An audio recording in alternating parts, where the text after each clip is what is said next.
Welcome to the day 20 of the 30-day challenge with Lovingly Yours English.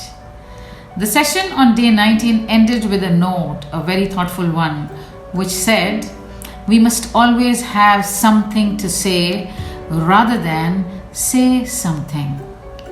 What is its meaning? What does it imply? We must always have something to say rather than say something? Let's go to the workroom of day 20 to get into further details. Join me into the session.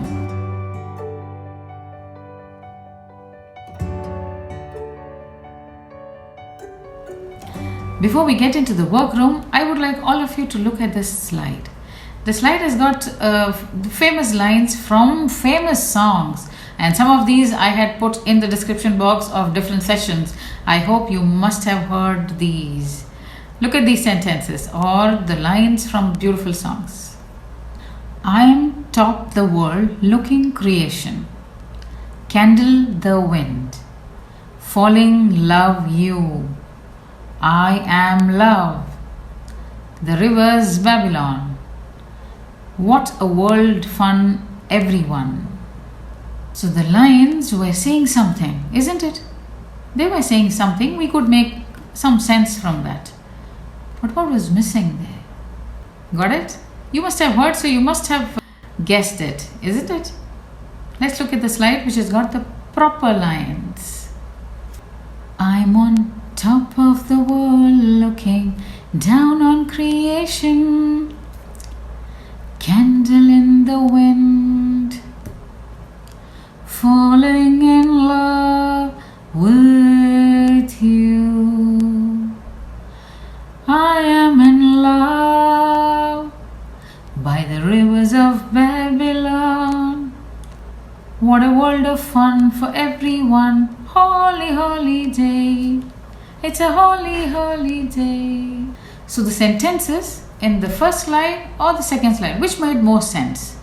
Which had something to say rather than just putting words around? Obviously, the second slide, yes? Because we all love to go on a smooth road. We love to drive or travel on a very smooth road, not a bumpy road, yes? So, if we don't have this particular thing in our sentences will look very bumpy. When we started looking deeper into the technicalities of the language or the way sentences are constructed, we understood that the vocabulary is divided into two big separate sections. One section is a huge list of content words, and the other set is called the functional words or the grammatical words. Now today, on 20th day, we are going to look at the most important grammatical word, which are called the prepositions. Prepositions, the glue of the sentences. The glue which will make your sentences look more meaningful and beautiful and as if it will sound flowing, music to ears. Okay, so let's begin learning. Why is it important to learn prepositions? It is important to learn prepositions because prepositions add a great deal of meaning to most of our sentences. With the use of right prepositions, the slide into a natural user of language will be like gliding on a smooth surface of natural English rather than a bumpy road.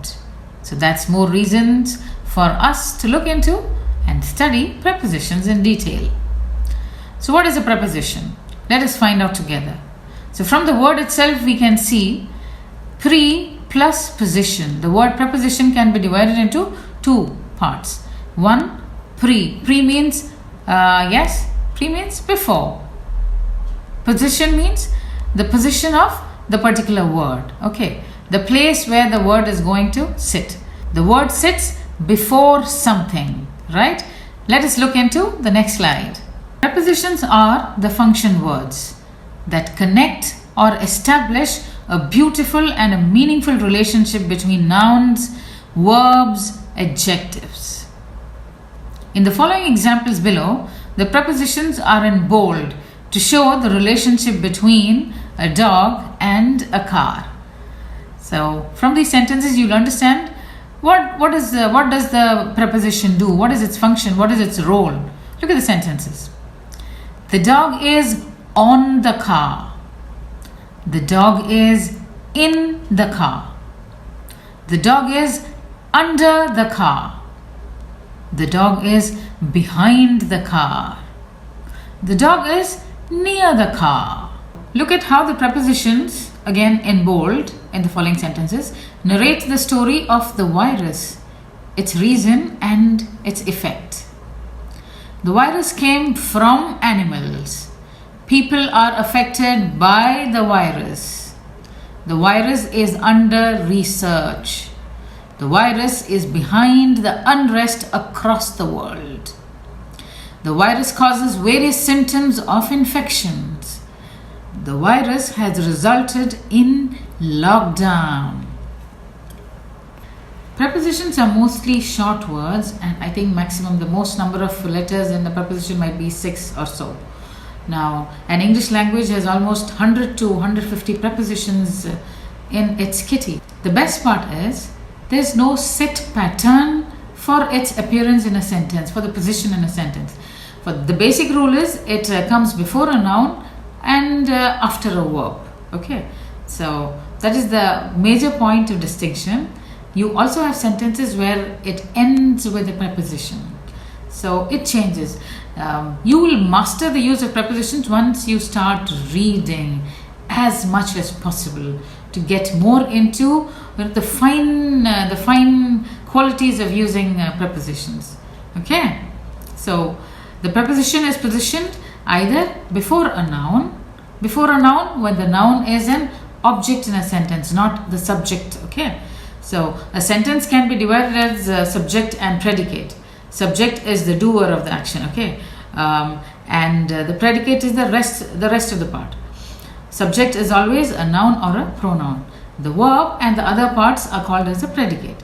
So when there is a noun in predicate and it needs there is a connection needs to be formed between the verb and a noun, then you need a preposition. For example, now the sentence like I am a teacher, it doesn't need a preposition. Yes, it is I am a teacher.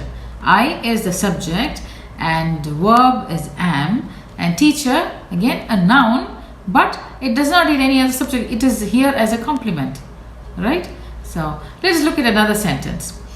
The book is on the table. So here book is the subject, is the verb. The second noun here, which is in the object position, is table. The book is on the table. So what are we talking about? We are talking about book. And what about the book? That it is on the table. The position of the preposition on here, you can see, is before the noun table. And the position of the preposition on here tells us where is the book, what is happening to the book. Okay, more about it. So the relation between the book is where is it existing? Is existing verb. Yes, is on the table. So the more we read, we will understand the intricacies of preposition. Let's look further into what are the different kinds of prepositions. Now there are 3 kinds of prepositions on the surface level. Okay, now they are prepositions of time, preposition of place, and preposition of direction. So time, place, and direction. So what are the prepositions of time? Most common or the basic examples include at, on, in, before, and after. And prepositions are the most commonly used words in English language because they appear in almost every sentence. The moment a sentence is little longer, immediately you can see prepositions sitting there in the sentence. Okay, now look at this. So let us look at the usage of at, on, in, before, after. For years, months, seasons, centuries, and times of the day, we use the preposition in. Look at the in, it is the preposition in, it is in bold in the sentences. So when we are talking of years, I was born in 1987. So the year 1987 should be followed by the preposition in. Then it's always hot in June. So again you have the month here. Month must be followed by in. Easter falls in spring each year. Now, this is talking about the season. So, Easter falls in spring each year, in summer, in winter, like that. COVID-19 occurred in the 21st century. So, this will be a sentence maybe the children of the next generation might talk after a few years. COVID-19 occurred in the 21st century. So, you have 21st century following the preposition in. The next sentence, we must eat a balanced meal in the afternoon. It is referring to the particular time in the day. Okay, during the day there are different times: morning, afternoon, evening. In is again a very commonly used preposition. Now let us look at the other prepositions of time, on and at. They are also very commonly used. We use on when we use the nouns such as days, dates, and specific holidays. These sentences are in the context of Saudi Arabia. Okay. The week starts on Sunday, not on Monday in Saudi Arabia. When we are referring to the names of the weekdays, Sunday, Monday till whichever day it be, to show some specific time, we must use on before the names. So on Sunday, on Friday, like that. Look at the next one. The Saudi National Day falls on 23rd September. So when you have a date before month, you must use the preposition on. And then look at the next one. We must have a party on your day of joining office. We must have a party on your day, a specific day. Okay. So for that you're using on. Now look at the preposition at. Families often greet each other at Ramadan time. We must sleep early at night. My office starts at 8 a.m. Let us look at some other prepositions of time, like before, after, during. Let's look at the sentences. Life was different before COVID-19 and very different after it. The heat is quite bad throughout the month of May and June. The meaning of the earlier prepositions before and after were quite clear. What about throughout? What does throughout refer to? When you use throughout, it means you're referring to the first day till the last end, the end date. Okay, from beginning to end.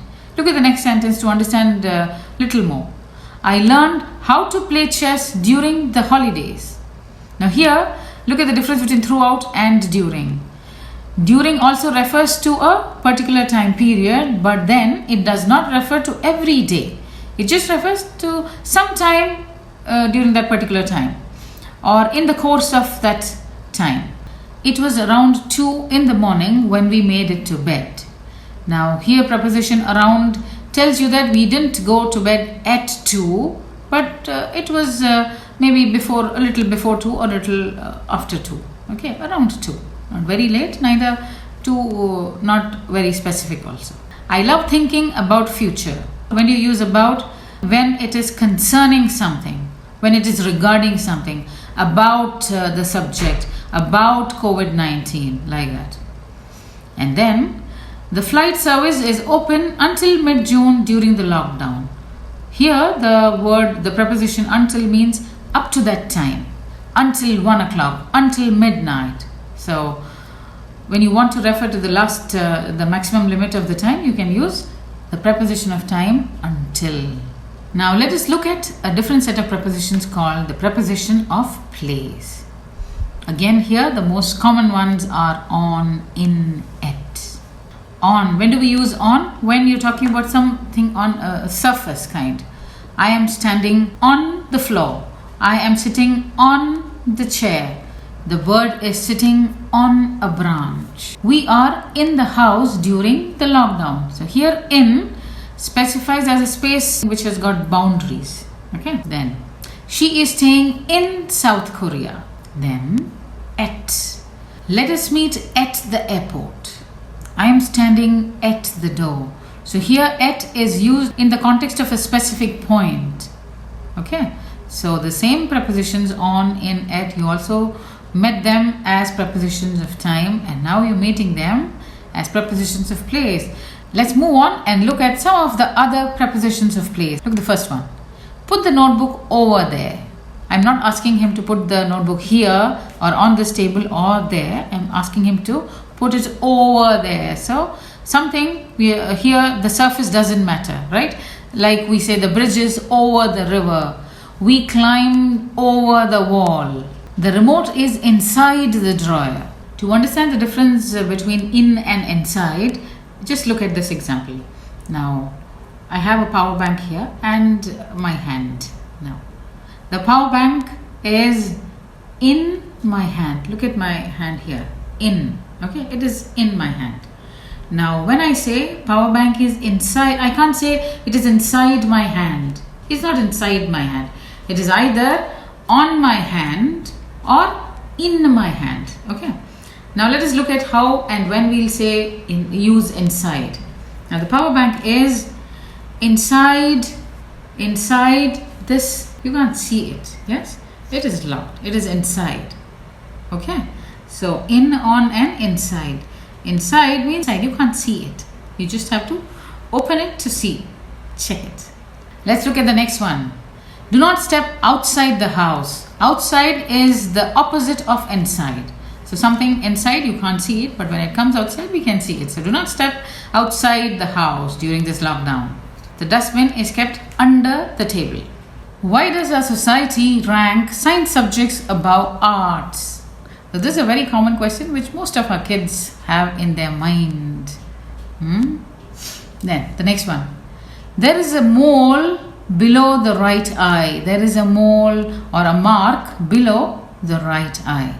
So above, below, under, outside, inside, over, right? So these are some of the other prepositions of place.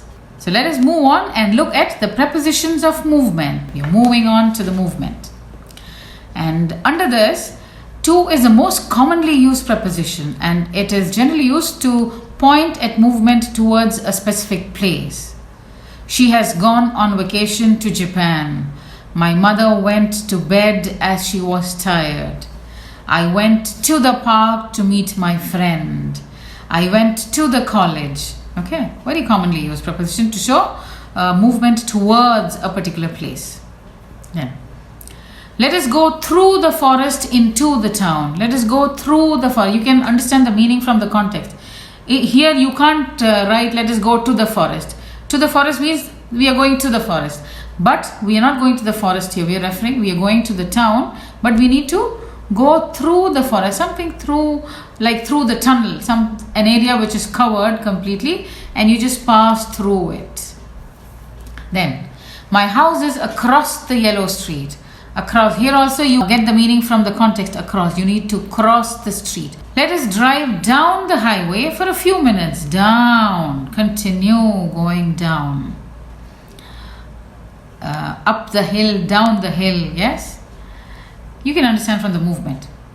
The little boy looked around him before he began to sing. Looked around him. Here also not a specific place but a general gaze, so that just to check out how many people, or maybe he was feeling nervous, right? Then, the security climbed over the gate to check the sound. Jack and Jill went up the hill to fetch a pail of water. Jack fell down. Yes, so up and down. You fall down and you climb up.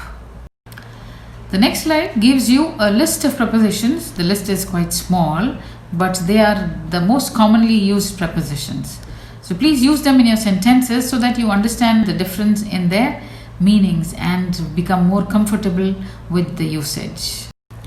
In continuation, I would like all of you to listen to this beautiful song, What a Wonderful World by Louis Armstrong. The link is given in the description box. So please listen and enjoy, and as you enjoy, also observe the usage of prepositions in this particular song. There are almost 100 to 150 prepositions in English language. And how many nouns, verbs and adjectives are there? They are, it's ever-growing list. And the prepositions get their meaning with the combinations they get into with the verb, adjective or the noun. So there are quite a number of words. I want you to identify the prepositions from this particular slide. The first exercise is to find out the number of prepositions here listed in this particular list, and then once you do that, find out how many nouns, verbs, adjectives, adverbs, pronouns are there on the slide. Okay, so you can pause the video for some time, check it out. So take out your notebook, open the first section. Today we are working on vocabulary. Start listing out the number of prepositions that you can see here, right? The number means please write on the prepositions into your notebook. So once you have listed out the prepositions, the second task, draw a table which looks similar to this one which is on your screen. Now segregate the given words into different columns. Okay, the nouns, verbs, adjectives. That is your task 2 for today. Enjoy doing it. Do it with love. In the next slide, you can see that I have marked the prepositions in bold. Okay, I have spotted them for you. But the rest of the table, you need to fill it by yourself. For just a second, you can look at the table. It will look like something like this. Okay, that's all. So day 20 was marked for vocabulary because prepositions are the most commonly used words in English language. So now the first section of your notebook should be growing. Yes, the list must be overflowing now. I would like to mention my heartfelt thanks to the exemplary support of my viewers for the suggestions. I'm receiving mails and suggestions even in the comment box. Yes, the vocabulary section is coming. I am working on it. Once we finish the 30-day journey, we are going to look further deeply into every section, because now 30-day session is only to become friends. We're beginning with friendship, and then we are going to make a strong foundation of our journey together in this continuous learning. Thank you very much for your support, and until I see you in my next video, stay home, stay safe, and stay calm at home. Thank you.